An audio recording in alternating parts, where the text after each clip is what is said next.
Ashama akkam jirtu daawwattoota keenya kunoo keessummaa tokko of gidduutti qabadheetan jira.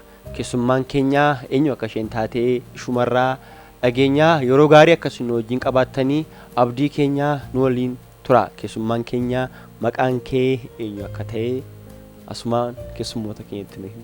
Carraa kana kennuu keetiif guddaa galatoomii waaqayyo sana gargaaree anis akkanas argamee haasawna godheef immoo maqaan isaa ulfaatu jechaani maqaan koo Barattuu Obsineet Gaaromaan jedhama.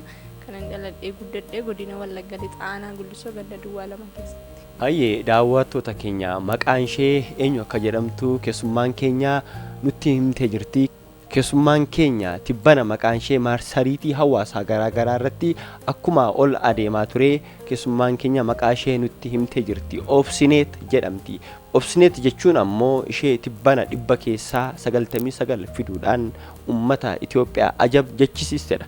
Obsineet eenyu akka isheen taatee eessa akka dhuftee ammuma gaaffii keenya keessatti tokko lama jennee ishee gaafannaa akka isheen nu wajjin turtanii abdii keenya nu wajjin turaa isin jenna. Obsineet gara keettan deebi'a. Obsineet akkuma nutti himtee jirtu godina Wallagga Lixaa aanaa Guddisoo irraa akka dhuftee nutti himtee jirta. Asumaan gaaffii koo yeroon itti fufuu Obsineet sadarkaa tokkoffaa sadarkaa lammaffaadhaa fi sadarkaa sadaffaa eessatti akka barattee daawwattoota keenyatti akka nuuf himtu kabajaadhaan isin gaafadha. Kan inni baradhee yeroo umuriin koo barnootaaf geetti sadarkaa keejiitti kaasee amma kutaa 4tti mana barumsaa Ifa Guddisoo jedhamu kan mana barumsaa kan waldaa warra wangeelaa makaana Yesuus Guddisooti. Mana barumsaa kun achitti baradhee achumaan kutaa 5 hanga 8 immoo mana barumsaa sadarkaa tokkoffaa Guddisootan baradhee qormaata kutaa 8ffaa fudhadhee milkaa'ee qabxii gaariidhaan milkaa'ee darbee kutaa 9 12 immoo mana barumsaa sadarkaa lammaffaa Guddisoo fi qophaa'inaatti baradhe. Daawwattoota keenya akkuma dhageessan kunoo Obsineet sadarkaa tokkoffaa sadarkaa lammaffaadhaa fi sadarkaa sadaffaa eessatti akka barattee nutti himtee jirti. Obsineet asumaan gara gaaffii koo isa cimaaf isa guddaatti deebi'uun barbaada. Bakka ati itti seenaa hojjettee ummata ajab jechisiiste waa'ee Rift Valley University wal wajjin haasofna. Akkuma ati Rift Valley University dhufteen haalli yuunivarsiiticha keessa turee fi baruun barsiisuu yuunivarsiiticha keessa ture akkam akka ture asumaan akka daawwattoota koof naaf ibsituun barbaada. Nursingin filadhee barachuudhaaf jechuudha. Achi qormaataan seennee qormaata fudhannee jalqabuma irratti nama qormaata kana darbeetu barnoota kana barachuu danda'a. Qormaata sanas milkaa'een darbee ijoollonni kufanii afaan jiru hangaruu milkaa'ee darbeetan barnoota kootti fufee barnoota koo haaluma gaariitiin hordofaa ture. Haalli baruu barsiisuu tures gaariidha. Natti toleen baradhee qabxii gaarii akka galmeessu gochaan dhufee jechuudha. Daawwattoota keenya Obsineet si galateeffachaa. Obsineet akkuma dubbattee haala kamiin akka barnoota kana keessa seentee fi fiildii kana haala kamiin akka isheen filattee nutti himtee jirti. Akkamiin fiildii kana filachuu dandeesse? Fiildii kana gaafan sin jedhu akkamiin barnoota fayyaa barachuu dandeesse? Fedhii kee ture? Hawwii kee ture?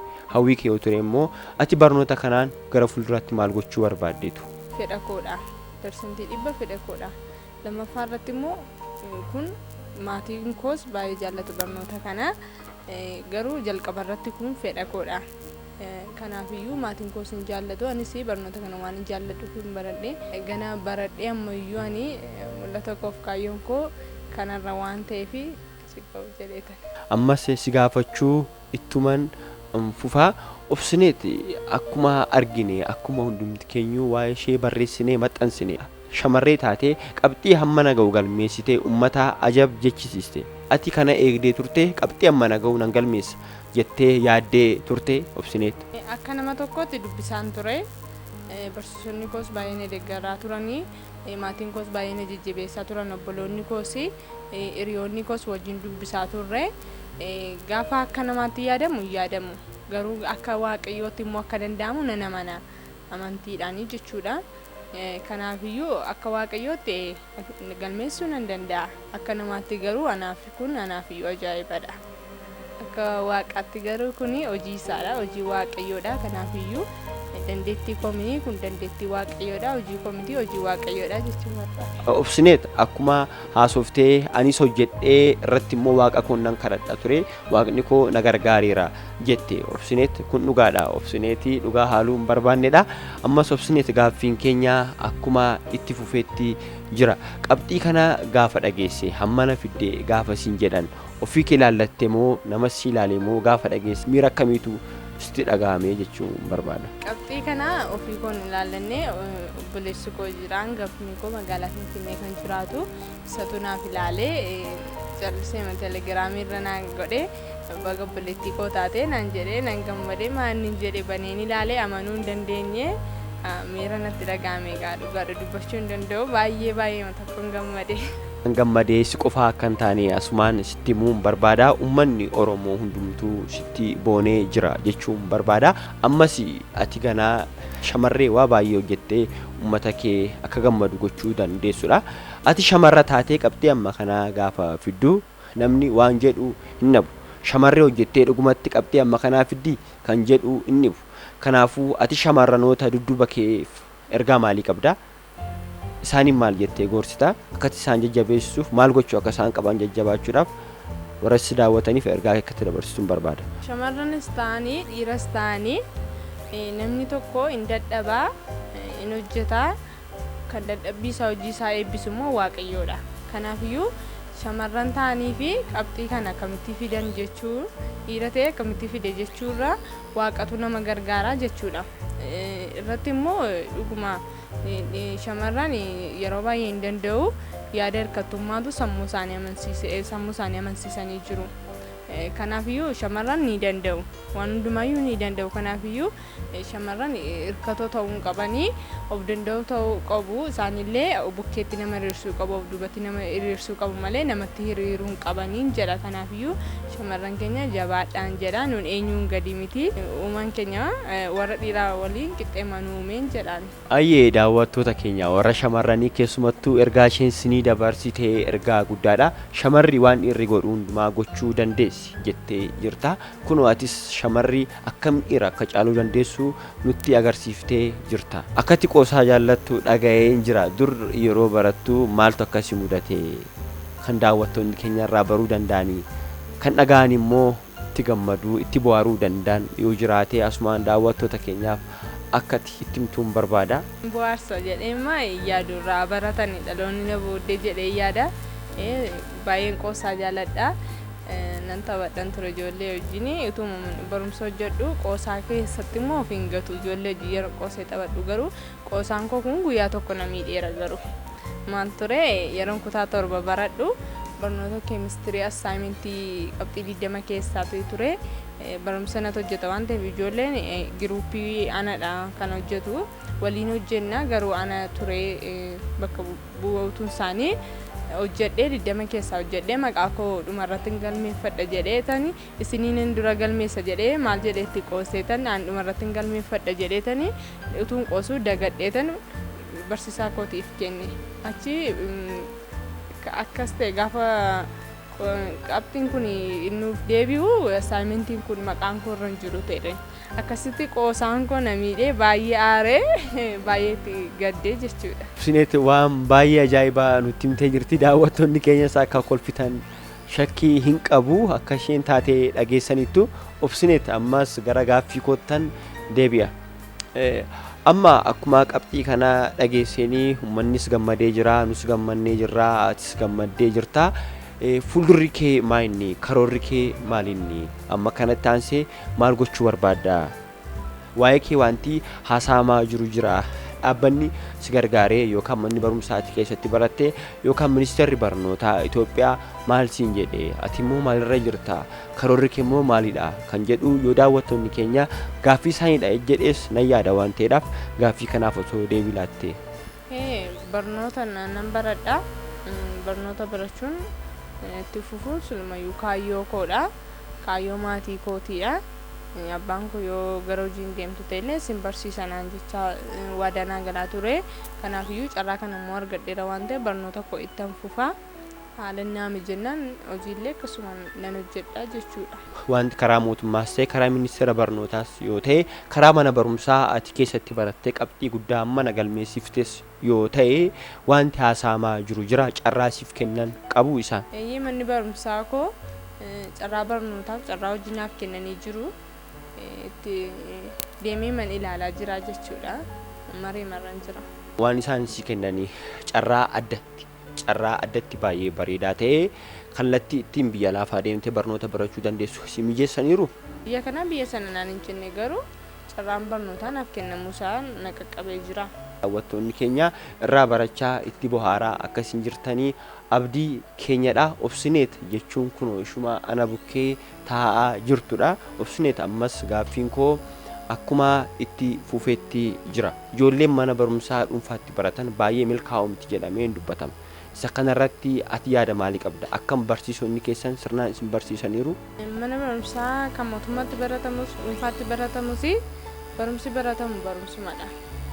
Kan boriif nama jabeessu waan nama barsiisudha malee mana barumsaa miti jechuudha. Dhaabbata keessatti baratan miti.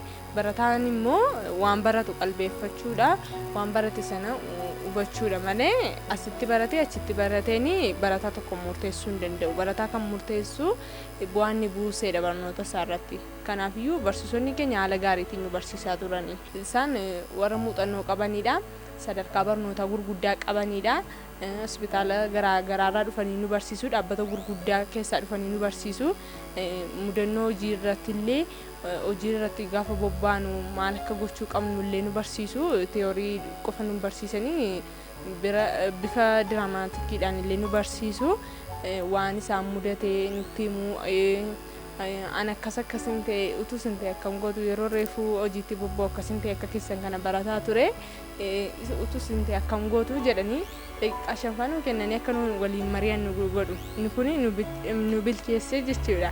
Kanaafiyyuu barsiisota keenya baay'ee ajaa'ibsiifadhaani.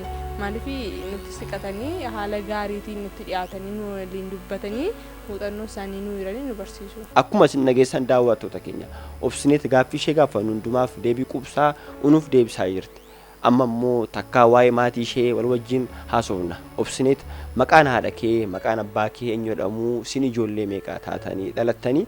Ijoollee warri teellaa kee jiran meeqa baratu?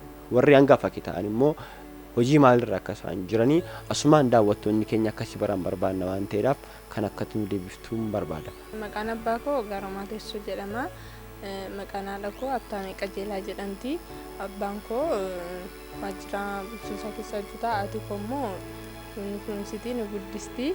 Haadha keenyadha. Maatiin koo ijoollee afur qabu. Ani ishee dhumaadha. Ana dura dhiira lamaa fi shamarree tokko jira.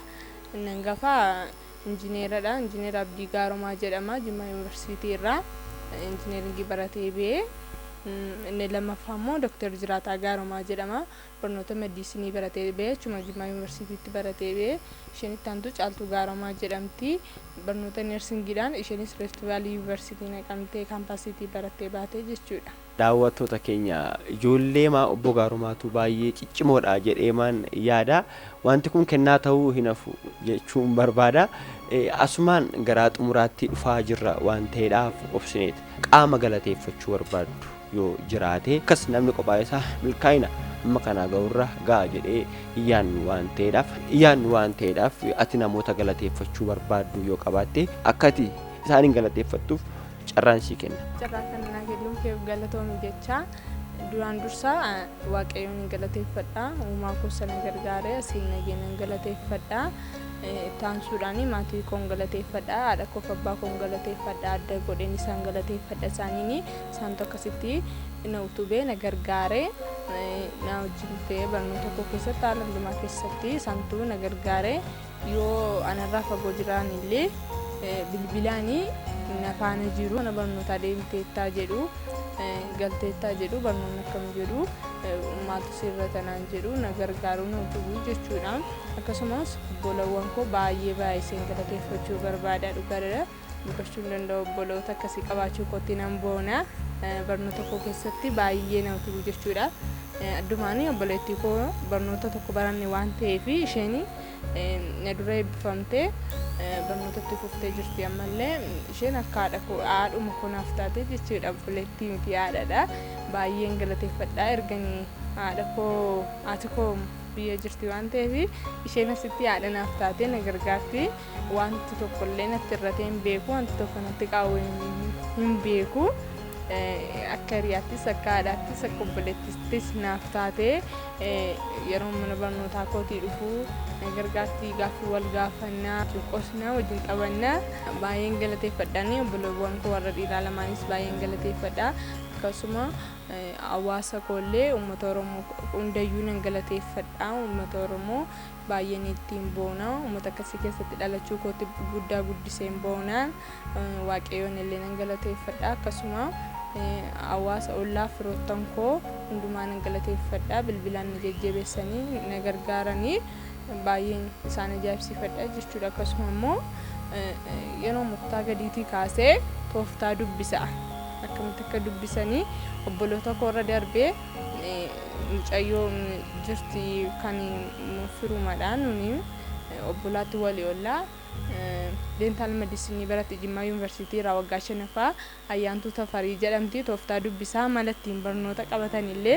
isheedha wajjin xabannaa umuriidha waggaa tokko nu dursiti barnootaanis waggaa tokko nu dursiti turte amma waggaa 5ffaa barachaa jirti dental medicine isheen tooftaattiin barnoota qabatan wajjin dubbinaa na dubbisiisti obboloota koorraas tooftaa dubbisaa bareera isheerraas bareera isheellee galateeffachuun barbaada akkasuma hiriyoottan koo hiriyoota kilaasii kootii hunda isaanii baay'een jaalladha dhiira jedhu shamarran jedhu anaaf hundi isaanii wal qixa baay'ee tokko isaanii ajaa'ibsiifadha baay'ee natti tolu baay'een jaalladha ani ammana kan hin jedhamne kanaafuu maqaa isaanii waamee fixuu hin danda'u namootan galateeffadhu itti dabaluudhaan kan hin galateeffachuu barbaadu mana barumsaa koodha mana barumsaa koo Rift Valley University Naqamtee kaampaasii baay'ee galateeffachuu barbaada keessumaa addatti immoo muummee barnoota fayyaarraa kan hojjetanii barsiisota koo heedii dipaartimentoota barsiisota akkasumas barsiisaa Maanuel barsiisaa Nagaraa barsiisaa Daani'el akkasumas barsiistuu yookiin sister Nasraa barsiisaa Mangistuu jabaadhaan hojjechaa turanii nu duukaa turanii isaaniin illee galatoomaa jechuun barbaada akkasuma barsiisota koo kanneen maqaa waamni baay'eedha waggaa tokkoffaa kaasanii amma waggaa arfaffaatti irratti dabalee immoo waggaa arfaffaa erga finnee immoo barnoota dabalataa qormaataaf nu qopheessu iddoo qormaataaf hin dhufa jedhamee yaadamu nu barsiisaa turanii hundumti isaaniiyyuu galatoomaa jechuun barbaada. Hayyee obsineet gaaffiiwwan si gaafanne hundumaadhaaf deebii quubsaa nuuf kennaa kunoo yoonaa as geenye jirra. Hayyee daawwattoota keenya obsineet yeroo kee akkas qaalii itti gargaaramtu keessaa as nu bukkee dhuftee gaaffii deebii waan wajjin gooteedhaaf baay'ee si galateeffanna jechuun barbaada baay'ee nuuf eebbifamti jechuu barbaanna. Daawwattoota keenya sababa yeroo dheeraa hin qabneef gaaffii deebii keenya obsineet wal wajjiniin goone asumatti xumurra baay'ee galatooma.